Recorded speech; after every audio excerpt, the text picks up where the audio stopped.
के राजा बैठे हैं, इनकी तरफ से नंबर लगाया जाए। एक बात बताओ हमें, क्या? जिनकी कमर कमान है गई, हाँ हाँ, आंखें तो दिखाई नहीं दे रहे, राजा हैं? राजा है महाराज। हैं? हाँ राजा हैं। जे बैठ जा ठाड़े नहीं है, पा ठाड़े है जाते पर इनकी पीर के मारे बेचारे बेबस हैं। ये धनुष के पास में कैसे आ पाएंगे? अब बात महाराज इस बात की है कि ये राजाओं इनको आज्ञा नहीं दी जाएगी तो इनके मन में बात लगी रह जाए कि हमें महाराज ने आज्ञा ना दी, मैं धनुष नहीं तोड़ पाया, इसलिए इन्हें पहले आज्ञा दी जाए। 100 सवा 100 साल के राजाओं को आवाज लगाई, जो भी 100 सवा 100 वर्ष के 80-90 के हैं वो महाराज आए और अपनी अपनी शक्ति का प्रदान करें धनुष के पास में। एक एक करके सब आने लगे, लेकिन धनुष को देख करके वापिस हो गए। अब आवाज लगाई है नौजवान राजाओं, जो 20 वर्ष से लगा करके 40 वर्ष तक के जितने भी हैं वो क्रम बाई क्रम आते जाए, धनुष को तोड़ने की शक्ति प्रदान करें। मेरे भक्तों, जो इतनी आवाज लगाई, पंडित जी दशा की करीब कल से और उठे जनक नरनाथ और हाथ उठा कहीं लगे,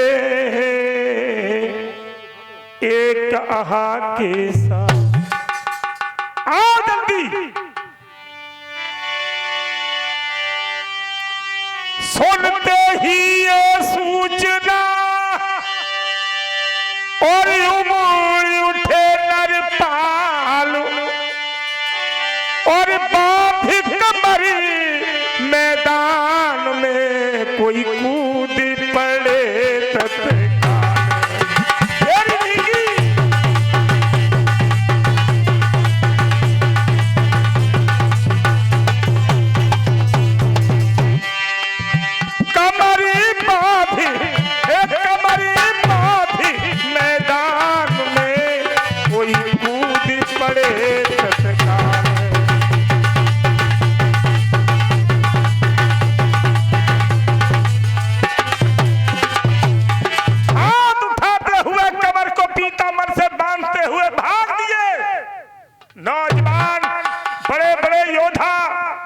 शक्ति अपार है, वो पहुंच गए जाकर के धनुष के पास में पहुंच गए।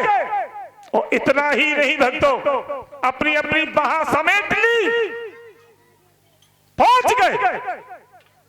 क्या किया राजाओं ने?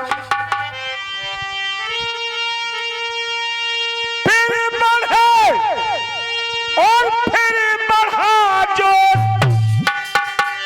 और बाहा पर बहा बढ़ा करके और दम ठोक ठोक दम रोक रोक फिर लौट पड़े ही टकरा के।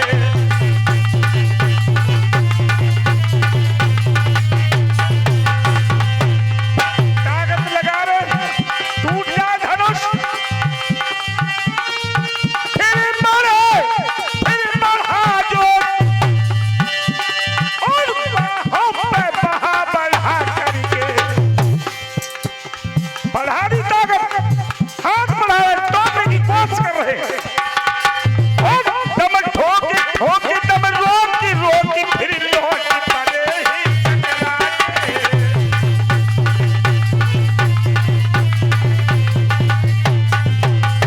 मेरे भक्तों, हर जवान राजा पहुंच गया, बाणासुर जैसे ताकत लगा रहे हैं, लेकिन धनुष टूटने की बहुत बड़ी बात, ये धनुष को हिला भी नहीं सके, धनुष हिला भी नहीं।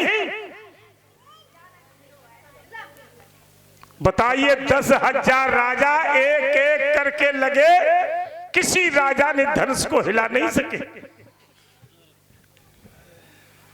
पंडित जी, धनुष की जो चर्चाएं चलती हैं तो लोग कहते हैं, रामायण भी कहती है, बाबा तुलसीदास ने लिखा, मैं तो यही कहता हूं कि एक एक करके आए, लेकिन बाबा जी लिख रहे हैं